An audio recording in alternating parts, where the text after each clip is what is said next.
I'm trying to get myself on mute. I just want to tell you all that we thought that today, given the angst in the world, that we would start with the Alaskan Native blessings in a time of crisis. That was their dance and song that they did. And Yupik Eskimos in the YK, Yukon-Kuskokwim Delta area of Alaska, and our good friends out there. So I want to share that blessing in a time of crisis with you all and hope that helps, makes everyone feel good.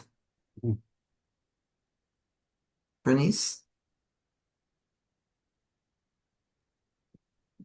Hey, good morning, afternoon, everyone. I don't have our slides up. Oh, there we are. How are everyone? I know today we have, thank you everybody for joining today. We have all the snowstorms and everything that are happening throughout the south and up to the north. So we have a good amount of people today.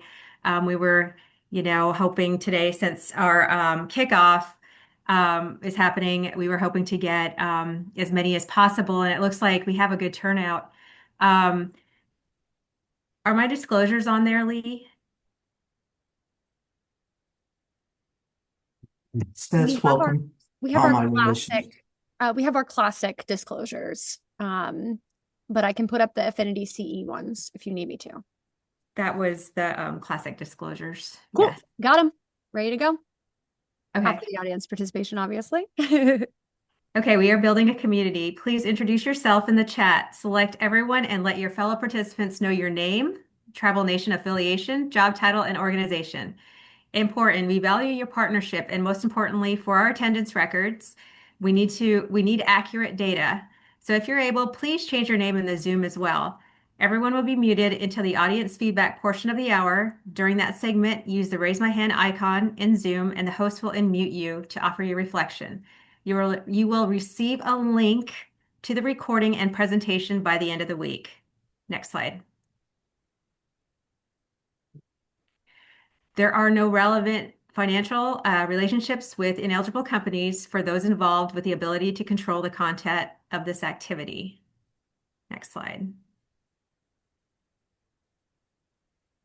Next, we're ready to introduce our speaker for today. So let me just go back for 1 second. I wanted to talk a little bit about the CE credit. I know you got a separate link within the email when you joined. It said, please use the evaluation link provided to access the CE Center. Select the activity and program title. So within that, at the end, you will have this whole different drop down and way to access the link. So you could start there, and then you go ahead and you have to register in order to receive your link. This is the new way that we are providing our CE credentials, and this is a new way that we have started. So again, you will have to go in this way, log in, and it is going to keep your information there. So if you ever lose a recording, I'm sorry, if you ever lose a credit, you can always come back here and go ahead and pull it back out, print it out. So there's that. I just wanted to reemphasize that, and this is something that is new to this series. All right, we can go ahead and move on and introduce our speaker. Holly, you're up. Hi, everybody. Very happy to see you all on our kickoff for our 2026 season, which is our fifth year of the monthly Brilliant series that we bring to you. And again, you know that we put these together for you. We know that the work that you do in the field is joyful at times and challenging at times, and we want to provide information that can be helpful in your work, but also give you an hour of time out from your day-to-day job. So time to unplug, and we're really pleased today. We're doing a series of 3 months, January, February, March, focusing on traditional health intertwined with clinical practice. And today we are really very honored to have Dr. Mark Baez. He'll introduce himself. He is a tribal psychologist and also is president of the Society of Indian Psychologists, which is a really important national group here in the States of tribal psychologists from all different tribes around the country. So with that, I will turn it over to our good friend, Mark Standing Eagle Baez. Sego Tilmanam. I'm going to load up my slides so we can get started.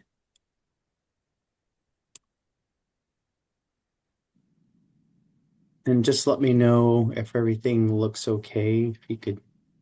Looks good. Okay. All right. With Sego, it's a pleasure to be with you here today. And like always, it's important for me to acknowledge the sovereign stewards of this land from where I'm speaking, which is northern Minnesota, Bemidji, Minnesota, to be exact, with the Anishinaabe, the Ojibwe Dakota people. Also by honoring Indigenous relatives that are joining us right now on Zoom, and to all of you who live on these lands. And I want to pay respects to your ancestors, to the land, to the waters, to the skies. But it's a definite pleasure to be with you today. As a psychologist, it's important for me, and as an associate professor, to seek, acknowledge, and render visible Indigenous people who sometimes don't always get the attention that they deserve. So I want to just say thank you for, again, the opportunity. I want to start off by just saying that this framework that I want to share that I developed, the Sweetgrass Method, does not ask participants or practitioners to choose between Indigenous knowledge and clinical science. It shows how we can braid or weave them together intentionally and with accountability. So with that, I'd like to go ahead and just share a little about um, our time together. It's important that I also just acknowledge my family, individuals that continue to give me strength and sustenance in what I do, the encouragement and the motivating support that I have. On the left is my dad. He's a retired military in the Navy, has been a force in making sure that we continue to be proud of who we are. But it wasn't always like that. It was just you don't have to tell anybody that you're Indian. You just know who you are and where you come from. But that's it. That was the extent. But just understanding where he came from, where there was just a lot of abuse, wherein he was expressing who he was and where he came from, and even what gave him that healing and or strength to be a person grounded. To the left of my dad is my mom and my dad, something that I always grew up with. And before our kids, even ourselves, he would always give us a blessing every time we'd left. We didn't know if we were going to see each other, so it instilled really grounding the importance of prayer, watching out and looking out for one another, and being grounded in the spiritual energy.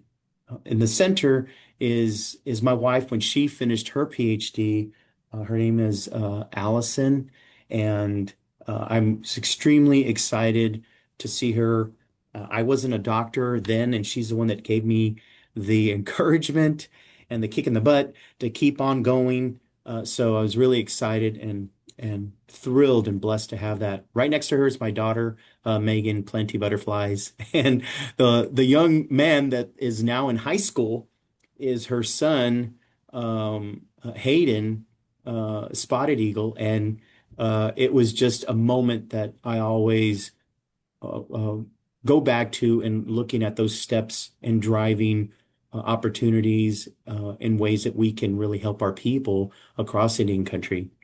Was really excited to see my son to the right of that graduating with his bachelor's in psychology, and having the opportunity for him to cross stage with my grandpa's peyote fan, and even the plume, where they didn't ask us to remove, or he could not walk across stage. So it was something that I wanted to make sure that it happened, because it happened to me when I was graduating and I refused to remove what gave me that medicine to complete my academic journey.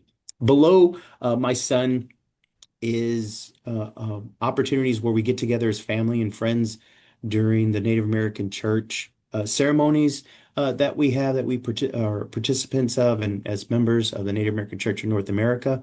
And just getting together as family, praying together, sitting up all night isn't easy, but we make those sacrifices of thinking of relatives and friends that are less fortunate. So it's something that was given, and hoping that I could share this with my children as well as my grandchildren. The center picture is myself. I was really excited when I presented at the American Psychological Association on some of the research on the sweetgrass method among practitioners, native and non-native, to share about the work that I've been doing.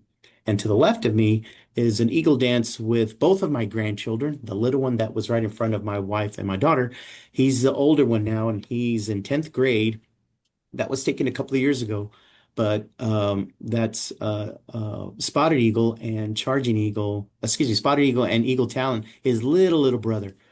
So I always look at that, and I have that as just as a reminder of strength when I'm needing help in what I do.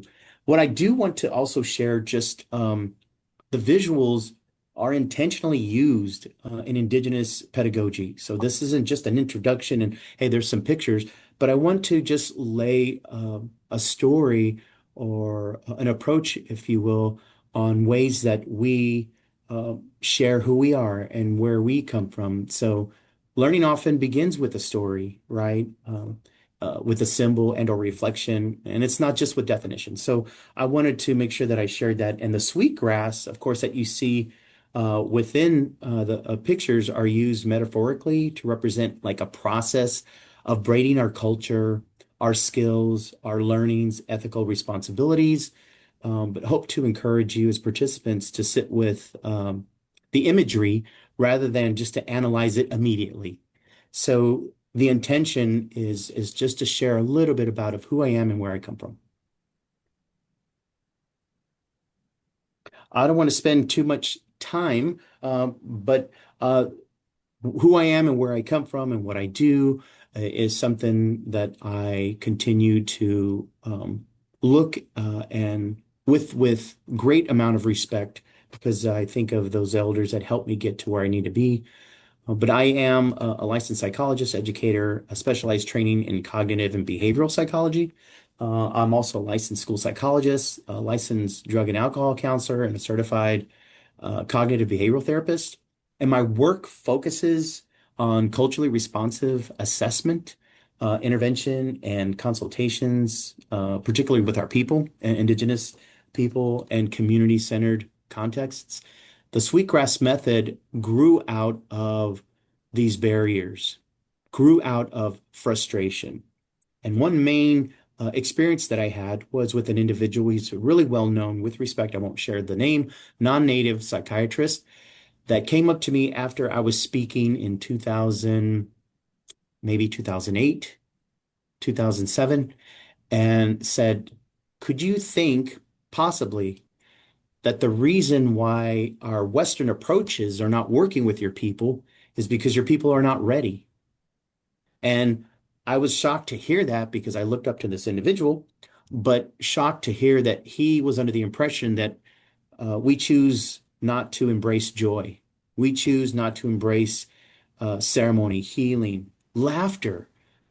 So, as a joker as I am, because laughter is medicine, I said, well, think of it this way. We want to have joy in our lives, but what's being served is something we won't eat. So maybe if you get an indigenous person as a sous chef, maybe they would start adding things and or ingredients, if you will, to be more sensitive to our palate. So I was really trying just to share these Western approaches are not garbage. They're amazing that show evidence. But what about our traditional ways of knowing? Uh, that stands for something. That is steps that we know that have kept us alive today. We are here. We're resilient because of our teachings and our ceremonies.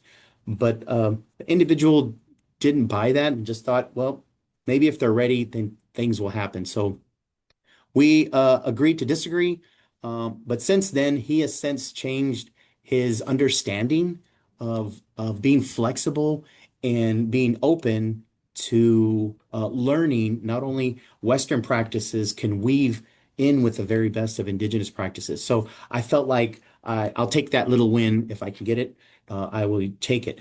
These are some of the things that I just want to go over briefly. What we'll be coming together in this space that's created is just to emphasize that you as participants will examine limitations of Western models, and again, not to dismiss them, but to recognize gaps. Learn structured, adaptable Indigenous frameworks like the Sweetgrass method. Also explore recovery beyond symptom reduction. Understand hope as an active, evidence-supported clinical construct, how we can approach these ways of understanding Indigenous individuals specific to mental health and well-being. Also clarifying that training is applicable. This particular training is applicable for therapists, schools, supervision, program development, and or community consultation. So it's not just specific to uh, clinical psychologists, but that this weaving, if you have this understanding of the flexibility of this grass, that we can weave in the very best for the clients that we are serving with, whether it's in a classroom setting, whether it's in a clinical setting, whether it's in a community setting. The flexibility and teachings within the sweetgrass are there. And these teachings I want to share with you all today in the importance of how we can weave in what's best for the clients that we are serving.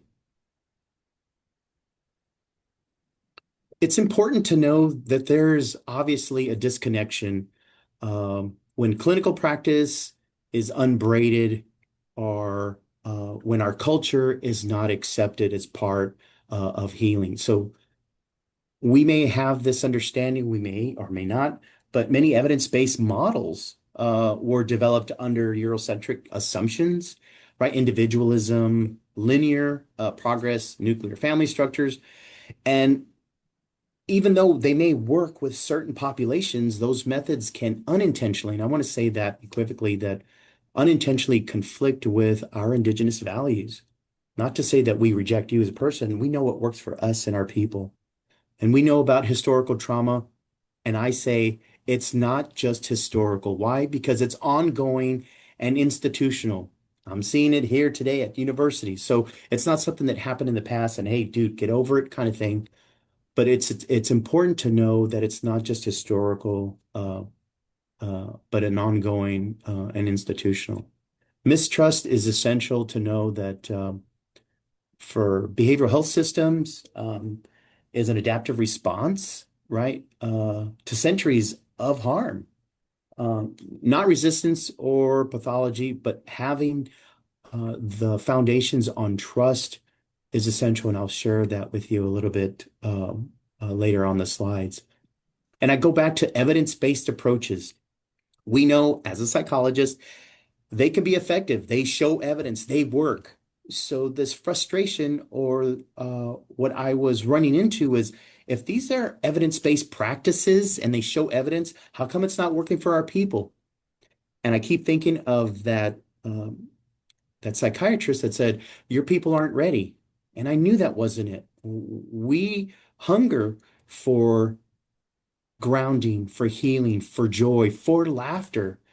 So to hear someone say you're not ready for that was unacceptable for me, and I wasn't going to accept that.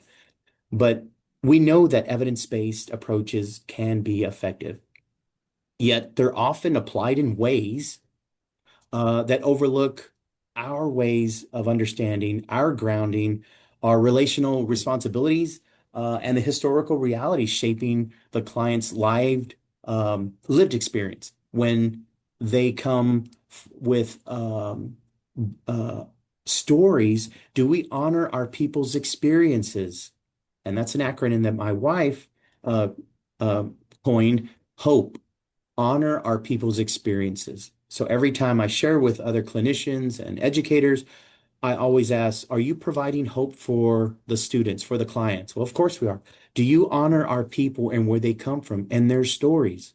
So that's essential when we're beginning this relationship and truly working um, more effectively with Indigenous populations. So these realities require frameworks, right? Like, okay, I get it. So how are we going to do this? How do we restore trust rather than demand compliance? I'm glad you asked that. So if we can look at braiding clinical effectiveness with cultural grounding, we're going to weave in the very best for the clients that we are serving. And we all know there's not just one tribe. Not everybody lives in teepees. Someone just asked me today, do I have a horse? Technically, my father-in-law has several horses. Uh, Holly would know that we're incredible horse riders, but I have a vehicle outside. I don't have a horse with me right now. And I don't sit with my legs crossed on the floor. I have a chair. But in all seriousness, when we're thinking about Indigenous mental health models, they're inherently holistic. And I'm hoping to share with you this framework that I have that incorporates more Indigenous ways of knowing, that is more ceremonial, that is more relational, that's directed for client-centered, and meeting them where they are, how we can honor our people's experiences. So mental health cannot be separated from the body, right? The spirit, land, or relationships. And that's something that our colleagues, where we have partners that are non-native, they understand that we can't separate that. Issues like racism, cultural displacement, right? Systemic inequities shape the symptom presentation and even treatment engagement. What works best for them may not be what works for them if we're just thinking from a Western perspective. But it's important, like even the extended families. I was sharing this with someone about how many mothers do you have? You keep calling your mother over here, and how many brothers do you have? You have all these brothers all over the United States and in Canada. You're confusing me. And so I started to shape how I spoke to be more in compliant with Western. Are they blood related? I just need to know, is this your family? How many brothers and sisters do you have? And it was, I have many brothers and sisters. I have many mothers. I have many fathers. I have many aunties and uncles. But still, the importance of having this relational healing is essential when we're working with our people, storytelling, ceremony, community presence, right? So trust is just, it's not established through techniques alone. Doesn't really matter how many alphabets you have behind your name and how many years you've been practicing as a professional. Techniques alone do not work, but through relational accountability, um, integration, right? Not appropriation is the goal. So weaving in what works best for the people is essential. So what is this sweetgrass method? I use the sweetgrass intentionally because it's used during our ceremonies. It's used for grounding. It's used for healing. It's used for cleansing. And I knew I needed something that would speak directly to the spirit of whoever I was working with. That the client or the person that I was working with was important, that they were sacred, and I needed to treat it that way. And as such, using something that we use in those ceremonies, whether you're native or non-native, when you're talking about the sweetgrass method, know that it is sacred. Whoever we're working with, that we treat them with respect. Of course, we're professional, we're ethical, but that we take this to another level of honoring our people and where they come from and their experiences. The sweetgrass is structured around three braided principles, and it's similar to a braid. And each of those braids interweave, and even within a braid, there's many strands. So I want to, before I forget, just to share, it's not just one approach, as there's not just one tribe across the United States, Canada, New Zealand, Australia, South America, but that we tailor this for those that we are working with. And it weaves in indigenous wisdom with clinical practice, academic rigor, ethical standards, evidence-based approaches, system-wide accountability. These are some steps that are woven in. And if you see the sweetgrass in the background of this slide, you'll see that there's many strands within a strand and that it's a grass. When we step on a blade of grass, I know sooner or later all of our snow is going to be melting up here in Minnesota, but there's grass underneath. And when we step on grass, a blade of grass, it bends. But sooner or later, it returns to its original shape. And the second reason why I use that analogy within the sweetgrass is because the flexibility as clinicians and practitioners, as administrators, as superintendents, clinical supervisors, the flexibility that we need to have with our coworkers, with our clients, with our communities is essential. So I'm going to share with you this video about the sweetgrass method, and it's something that you can download on YouTube for free and share with your communities and your institutions to give some guidance. I'm going to play this, see if it's coming out.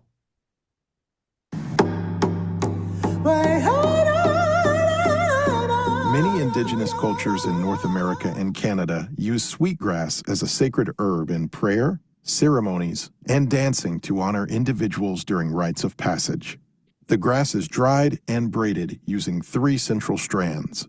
Based on the concept of the braided grass used in those cultural ceremonies, the sweetgrass method was implemented in 2008 and published in 2010 in response to the barriers North American indigenous people face when seeking mental health services.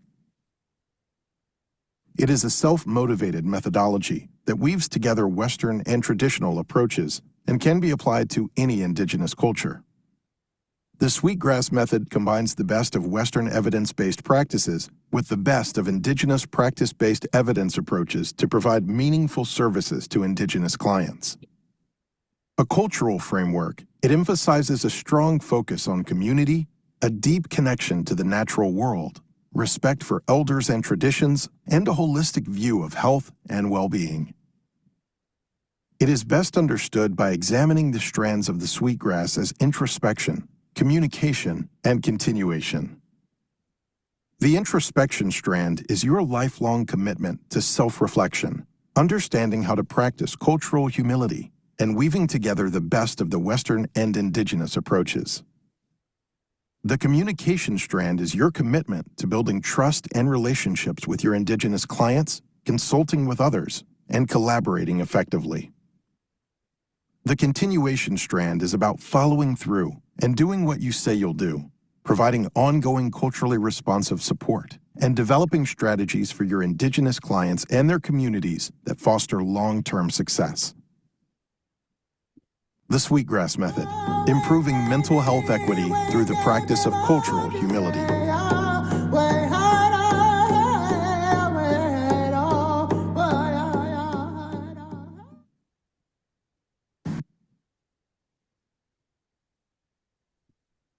So this is a visual that I just wanted to share in how these strands come together, the introspection, the self that we're always going to be learning, that we will never know everything, but that knowledge is essential, knowledge is power, knowledge is sacred, and how we can continue to learn as much as we can. Even within that first strand of introspection is that cultural humility piece in identifying the things that we do not know. I don't know how many certificates that I have. I think it's almost close to 20 since 1996 that say you are culturally competent. And I can tell you right now, I'm incompetent with some cultures. I don't know every native culture, even though I'm native. I've had some individuals with the Bureau of Indian Affairs saying, "You're Indian, you're a psychologist, go work with that other tribe." And I'm like, I don't know them. I don't know who they are. Like what kind of thing? But it's something to have this understanding, that knowledge, that we continue to gain and understand in hopes that we can better build this relationship, especially when we're working with our clients like that. And then that first strand also using the very best of Western evidence-based practices with the very best of indigenous practice-based evidence, something that Holly and a couple of others were doing years ago. And I'm like, what is that? What is that? Now we're in an arena, even today, when we're creating spaces to share this with our relatives. And it is opportunities, again, to share this medicine, this understanding with practitioners is a blessing. And communicating, my dad would say, if you don't speak up, God won't even hear you. So use this instrument, this tool to speak up, to talk to one another. For clinicians and educators, how we speak to one another, how we can collaborate, how we can consult with one another is essential, with our community members, with the clients that we're serving. And the last one, this is where I see so many programs, some institutions where they miss, where at the very beginning, I call it a honeymoon phase. They're very culturally sensitive and they're very culturally appropriate and they're communicating. And then we're just another number. And then it just fades out. It just fizzles. But this last strand is incredibly essential because it's an action-oriented, culturally intentional practice for the service that we're providing. It's not just to be culturally sensitive and culturally appropriate. It's about being culturally responsive and what are the best services that would work for Mark when he needs to be provided that assistance. So again, it's looking at how we can weave the very best of those together to bring those together, and that's what that weaves in with that.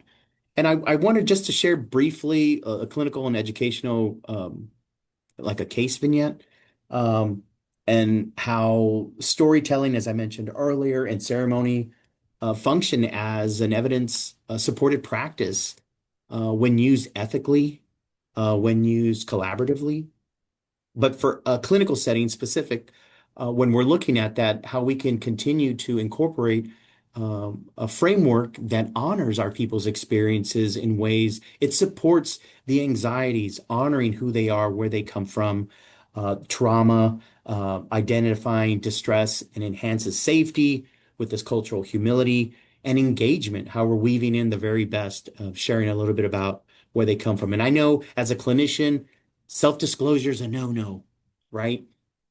But our people, it's about, hey, where you come from, who are your people, who you're connected to, what block do you live on, right? Like, where do you come from? So, and it's not to get into your business. We're not asking for bank accounts and PIN numbers. We're just wanting to know, I'm here to build a relationship because you're asking me a lot of important or personal questions. And I know as clinicians, we can just be like, "Look, I don't have time for this. First question, A, B, and C. Let's just kind of move from here."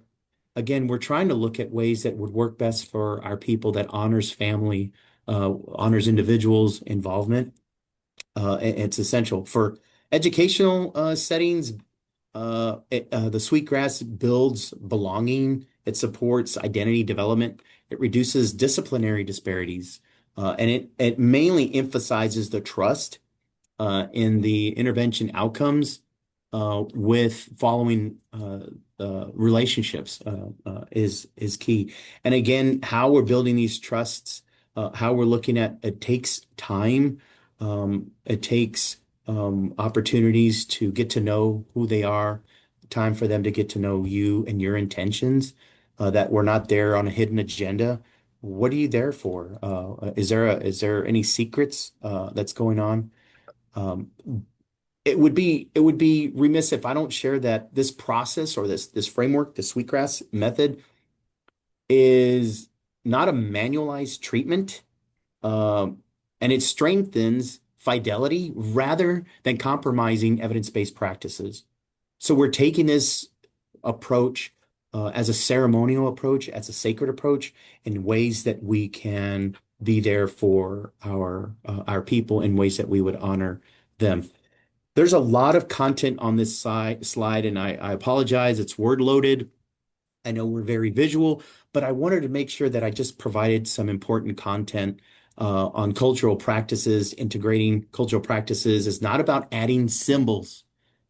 I was speaking with a group today, and they're saying, "Well, I have in my office, I have a picture of Geronimo," and I'm like, okay, are you Apache, or wait, why do you have that? And is that supposed to like? There's a checkbox. I'm culturally sensitive. I have Geronimo on my wall. That how we can go beyond that, and it's about care and how the care is delivered. Practices like storytelling, right? Ceremony, prayer, and language are used in ways that should be introduced ethically, collaboratively with community guidance. So I may think it's appropriate to say certain things with my people, but if I'm going to be going to another tribe, another community, it's important that I know how to disseminate information. And I'm native, right? I'm an Indian, but I don't know those families. I don't know those communities. So it would behoove me to learn the very best in those ways. Community resources, healing, and learning are relational and community based, not individually only processes.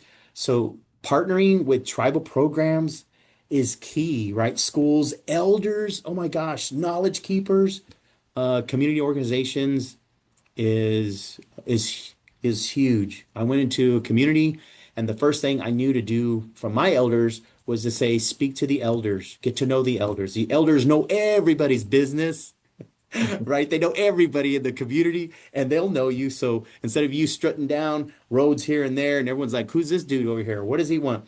That the elders will after you get to know them and your intentionality, will start sharing with other family members. So connecting with those is essential. Um, in the sweetgrass method, again, integration work is not symbolic. Um, it's relational, it's ongoing, and it's how we show up matters as much, right, as what we do. So the intentionality, the responsivity, is just as essential.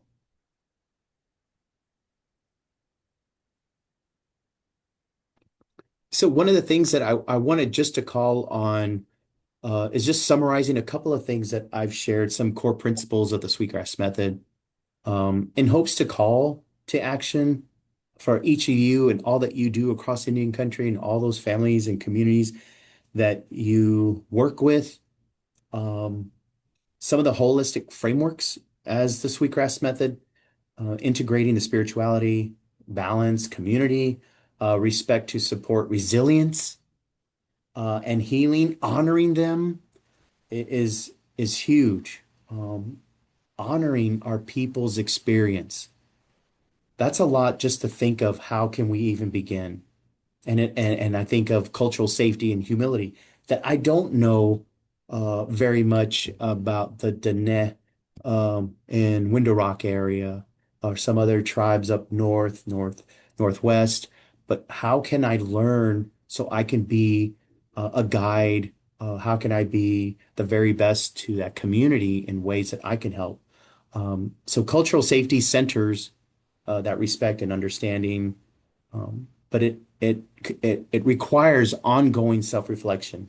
Again, what works with the tribes, the Dakota, Ojibwe people may not work with Pawnee people. I may not work with Mohawk people.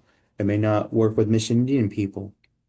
So applying, I think, these steps, these principles across practices, settings through collaborative opportunities with Indigenous communities is a must. Even though we've been in school, we have, again, all these alphabets behind our name. It's always essential to collaborate, especially with that community, to see what works best for them and what those needs assessments are there. Instead of coming in, hey, I have all the answers, move out of the way. I'm a doctor kind of thing. I'm a nobody, contrary to popular belief. So what if I'm native? Or am I a part of a tribe like, yeah, man, I think we beat you guys up, or kind of thing like, what? I don't want to go there. I'm just here. I'm here to help. Help me understand so I can help you help yourself kind of thing. But it all comes down to how can we just sit down and share our stories as a collective in a space where I'm here to honor you, not to tell you what your problem is, and I'm here to give you all the answers. I'm not the savior. I'm here to work alongside you, not above you. So having these is essential. So I want to ask, how can you integrate these principles into your practice and with whom you partner with the individuals that you work with for this next slide that I have here, and how would you do that? So what I'd like to ask is everyone pull out your smoke signals device, your cell phone. Everybody has one of those. And I want you just to go on menti.com. So you'll type in, go on your Google, menti.com. And then you will join by entering 23952400. And this is a word cloud. So what you'll do is it'll ask you to listen. Whoa, wow. See how I did that? That's medicine right there. You'll just start typing in what you think would work for you. So one or two words, how can you incorporate a holistic, relational, and culturally grounded approach into your work? So just type in what you think would work for you.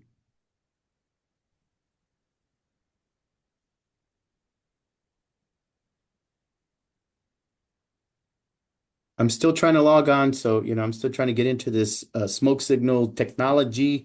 I have my drum. I thought that was the only thing, but now we have an iPhone. Okay. All right. Trust. The way I can start this is building a relationship, listening and validating, building community, wellness, more trust, more listening. Take a break. Wow. Yeah. You don't want to burn out. Attend local tribal events. That's key. And I would be cautious with that is make sure you're invited. And I'll just say I attended something that I wasn't invited. I just thought, hey, I better show up. And someone came up to me and saying, hey, who are you? Who invited you? And they respectfully asked me to leave. 2 months later, One of the family members did invite me, so there's a way to go about it. But by all means, yes, attend, participate, be there, ask, be a safe person, honor one another, incorporate cultural humility, empathy, openness, conversations. This particular word cloud, the larger the word that's in there, the more individuals are typing in the same word. So that's just to give you like, why is listening or listen still so large? Is because so many participants have typed in to listen. This is exciting just to see amazing uh, approaches and or steps in creating ways that you can deliver amazing, effective opportunities for that person's experience, which is to heal. Um, and if we can at least look at ways that we can do this, we're really truly bringing in these steps of indigenous ways of knowing and honoring our person, honoring our people, and the experiences that they have, and the stories that they hold. So, for the sake of time, I want to say Nyawengoa. Everyone's still loading up some words. There's like still 2 more minutes, and I think this is great. And I'd love to keep reading, tune in, openness, meet an elder. I love that. Meet an elder. I remember going to an elder's home. I had groceries and I had a pack of cigarettes. I don't smoke. I have ceremonial smoke, but I don't smoke, and I didn't realize a pack of cigarettes was that much. I'm a tightwad, so I was like, "Hey, is there a generic brand?" No, this is the only one we have. Wow. Okay, so nonetheless, had to come in a good way, like that. But I love that building relationships with elders, confidence, openness, no assumptions. That's huge. Yeah, not all Indians are the same. Yeah, definitely.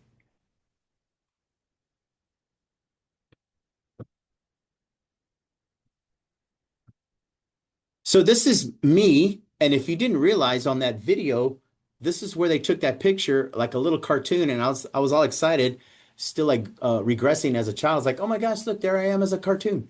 But they used this picture, and then I was looking, I was like, man, I have a big head in that cartoon picture.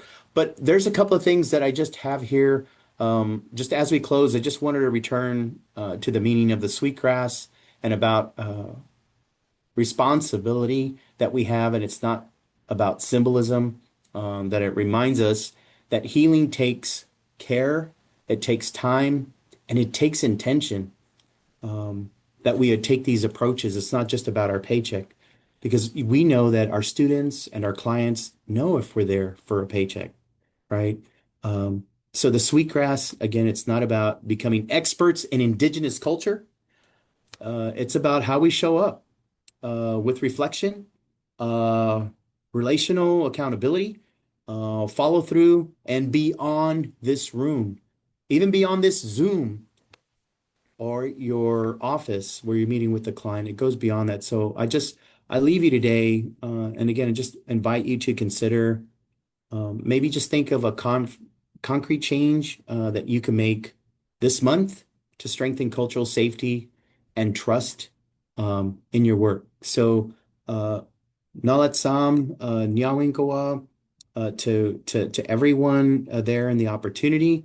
And thank you again for allowing me to share what I have experienced in my journey and what I am doing. Lastly, I'm really excited to share that I am going to begin next month a pilot of a first of its kind suicide prevention screening tool.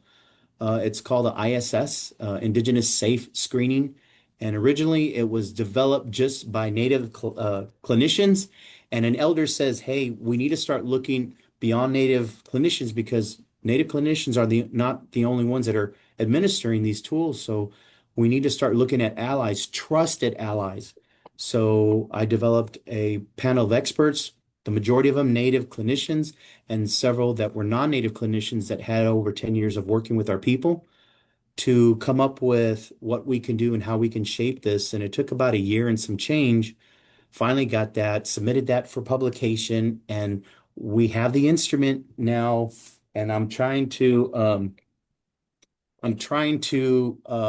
uh, look at ways that we can make a difference for our people across Indian country, and hope to share this with our relatives in Canada and New Zealand and Australia in ways that we can have these conversations that honor our people's experiences in that way. So I just ask for your prayers for this. I didn't realize it was going to be this intense.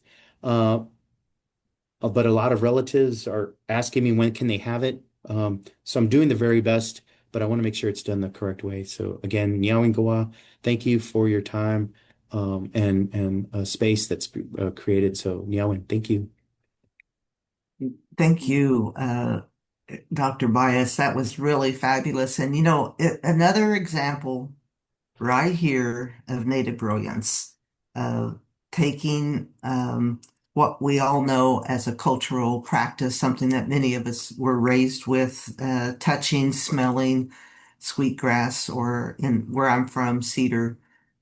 But to be able to take Mhm. to take that and to turn it into an approach, a method that can be used in helping other people who are your clients or your patients. That's really wonderful brilliance. And so we can't thank Dr. Bias enough. And I wanted to, I see that we have quite a few people from Alaska on the call today, and I wanted to welcome the folks from ANTHC, from South Central Foundation, from Fairbanks Native Association up north.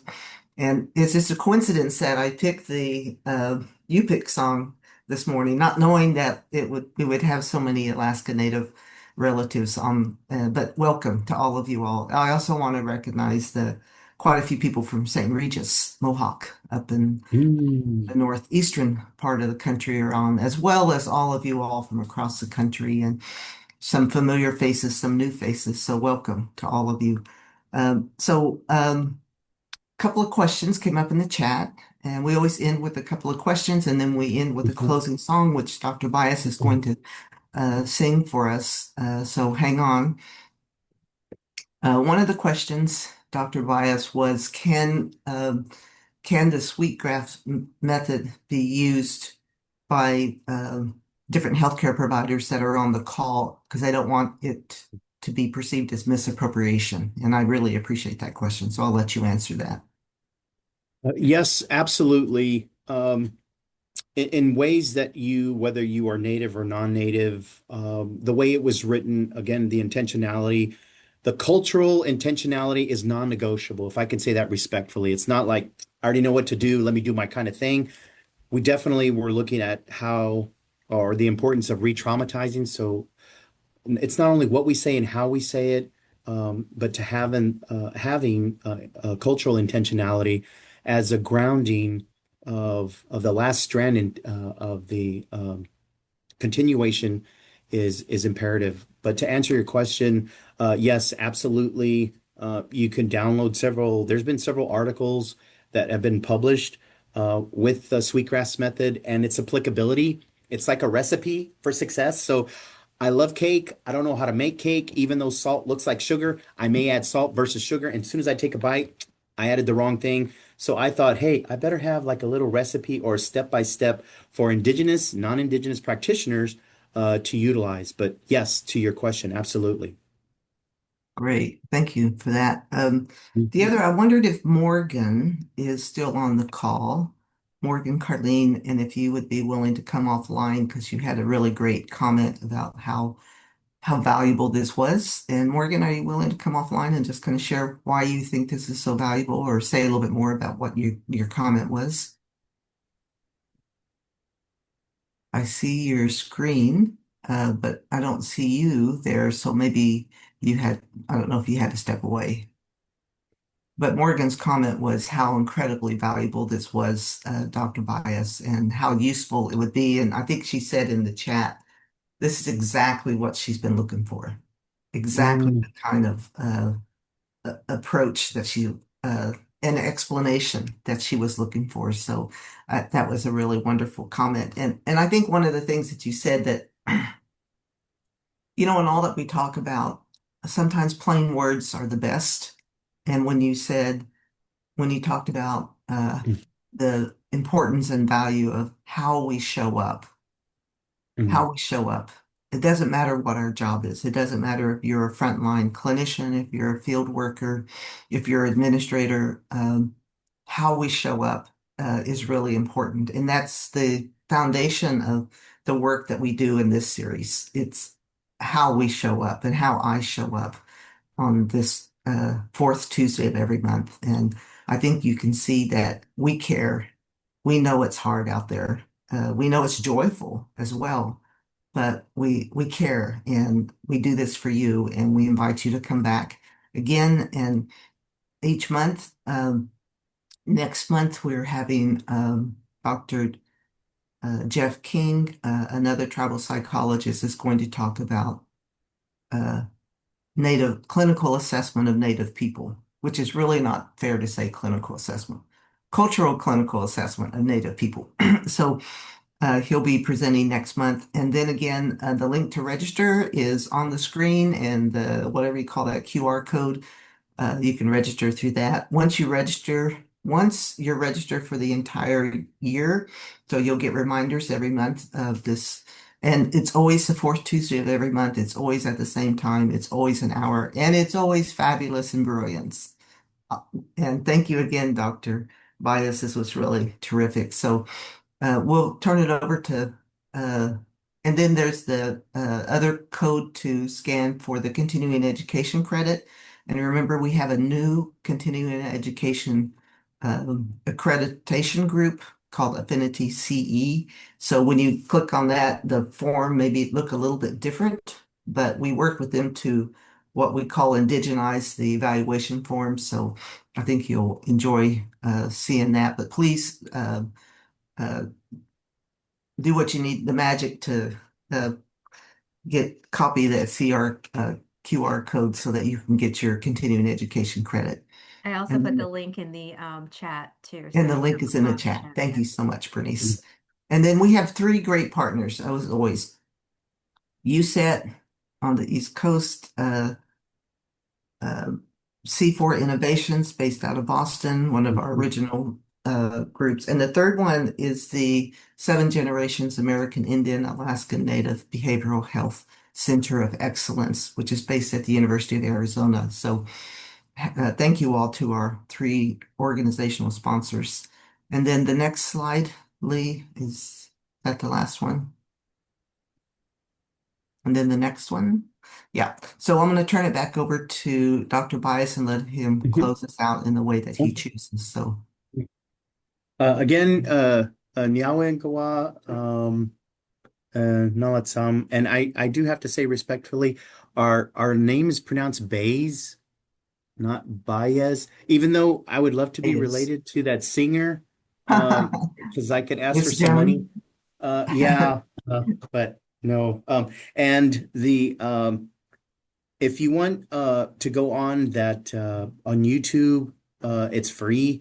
You just type in the sweetgrass method and it'll pop up. And this is something that you can utilize at your institution or practice to have a better understanding. Yeah, so it's something that I wanted to share that you can download for free. So, with that, I want to close in a good way, that we continue to keep our connections um, in harmony with our Creator, with the land, with institutions, with one another, the people that we work with, and maybe even that individual that we know needs a lot of help right now. That we ask the Creator to continue to give us the strength and guidance to all that we do. And I ask the Creator to bless each and every one of you and all that you do. Make sure that you take care of you and fuel up. There's so many individuals that are taking from you, that you take time for self-care so you can take care of others. Nyawen, okay.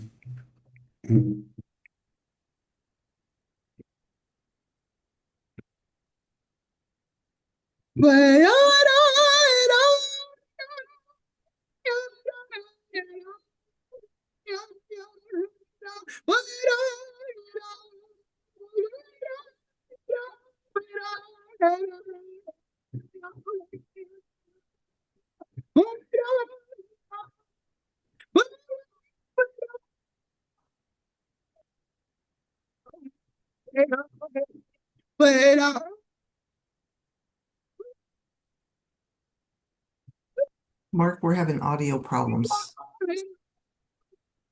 I'm sorry.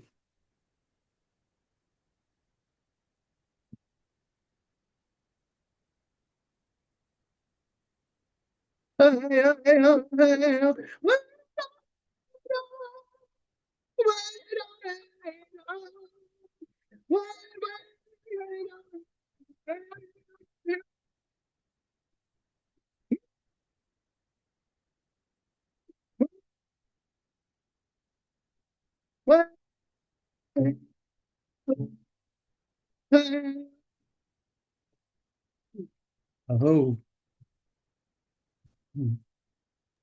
I think we had some audio problems during that wonderful blessing you just gave us. I'm not sure everyone could hear. Could Oh, people hear? Yes, no? did y'all hear it? I could do a short version. Hey, I could do a How real about a quick short one version? verse. We Yeah, can hear Mark, you now. I would just move your face a little bit further from the microphones so that they can pick up Oh, okay. everything you're pushing out. Okay. Uh, Or you can do whatever length of version you want. okay. We just want to hear you.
Was that better?